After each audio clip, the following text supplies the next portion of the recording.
મહારાષ્ટ્ર ઉપર એક અસ્થિરતા બની, એ અસ્થિરતા છે એની અંદર 850 એચપી લેવલે સિયર ઝોન જોવા મળ્યું અને 700 એચપી લેવલે વધુ પડતો ભેજ એકઠો થયો અને આ તમામ પરિબળોને કારણે છેલ્લા 2 દિવસથી રાજ્યના અનેક વિસ્તારોની અંદર તોફાની વરસાદ પડી રહ્યો છે। આ અસ્થિરતા છે એ અત્યારે ઉત્તર અને ઉત્તર પશ્ચિમ તરફ ગતિ કરી રહી છે। અત્યારે મુખ્યત્વે છે એ આ અસ્થિરતા છે મધ્ય ગુજરાત અને સૌરાષ્ટ્રના ભાગો ઉપર વધારે પડતા સ્થિર છે, ધીમે ધીમે આ આગળ વધી રહી છે, જેની અંદર પણ આજની તારીખે 14 તારીખ અને આવતીકાલે 15 તારીખ એમ 2 દિવસ સુધી હજી વરસાદની તીવ્રતા વધારે જોવા મળશે। 16 તારીખે પણ વરસાદો છે એ છૂટાછવાયા જોવા મળશે, પણ 16 તારીખથી તીવ્રતા ઘટશે। મુખ્યત્વે જોવા જઈએ તો આજે જે મહારાષ્ટ્ર બોર્ડર લાગુ વિસ્તારો છે, જેમાં ડાંગ, વલસાડ, વાપી હોય, નવસારી છે અથવા તો સુરત જેવા વિસ્તારો છે, રાજપીપળા અને જે મધ્યપ્રદેશ બોર્ડર લાગુ વિસ્તાર છોટાઉદેપુર અને દાહોદ જેવા વિસ્તારો છે, આ તમામ જે વિસ્તારો છે મધ્યપ્રદેશ અને મહારાષ્ટ્ર બોર્ડર લાગુ વિસ્તાર, એ વિસ્તારોની અંદર વરસાદની તીવ્રતામાં આજે બપોર બાદથી ઘટાડો થશે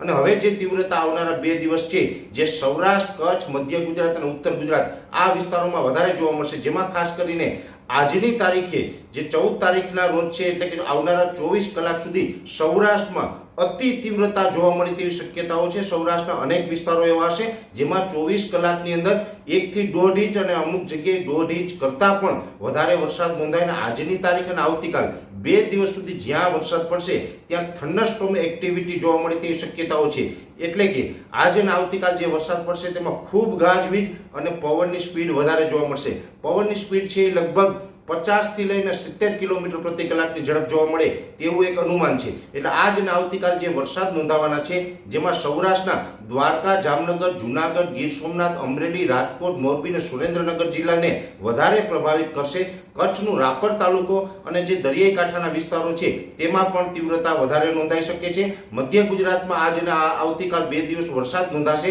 પણ મધ્ય ગુજરાતની અંદર હળવા છૂટાછવાયા ઝાપટા અને માત્ર પવનની સ્પીડ જોવા મળે તેવી શક્યતાઓ રહેલી છે। ઉત્તર ગુજરાતના બનાસકાંઠા અને પાટણ જિલ્લા, આ બંને જિલ્લાઓની અંદર આવનારા 2 દિવસ સુધી વરસાદની તીવ્રતા વધારે રહેશે અને પવનની સ્પીડ છે એ પણ 50 કિલોમીટર કરતાં વધારે જોવા મળે તેવી શક્યતાઓ છે। અને ઉત્તર ગુજરાતના જે બીજા વિસ્તારો છે એમાં સાબરકાંઠા હોય અથવા તો મહેસાણા છે કે અરવલ્લી જેવા વિસ્તારો છે, આ તમામ વિસ્તારોની અંદર હળવા છૂટાછવાયા ઝાપટાઓ છે એ આવનારા 2 દિવસ જોવા મળે અને ઝાપટાઓ સાથે પવનની સ્પીડ છે એ પણ વધારે જોવા મળશે। એટલે ઓલ ઓવર કહી શકાય કે આજે 12 તારીખથી ચાલુ થયેલું જે પ્રી મોન્સૂન એક્ટિવિટી છે એ 16 મે સુધી ચાલવાનું છે અને એમાં પણ આજે 14 તારીખ ને આવતીકાલે 15 તારીખ એમ 2 દિવસ સુધી વરસાદની તીવ્રતા છે તે ખૂબ વધારે જોવા મળે તેવું પણ હાલ એક અનુમાન છે અને 17 તારીખથી ફરીથી એક નવો હીટવેવનો રાઉન્ડ ચાલુ થાય તેવી શક્યતાઓ હાલ અમને દેખાઈ રહી છે।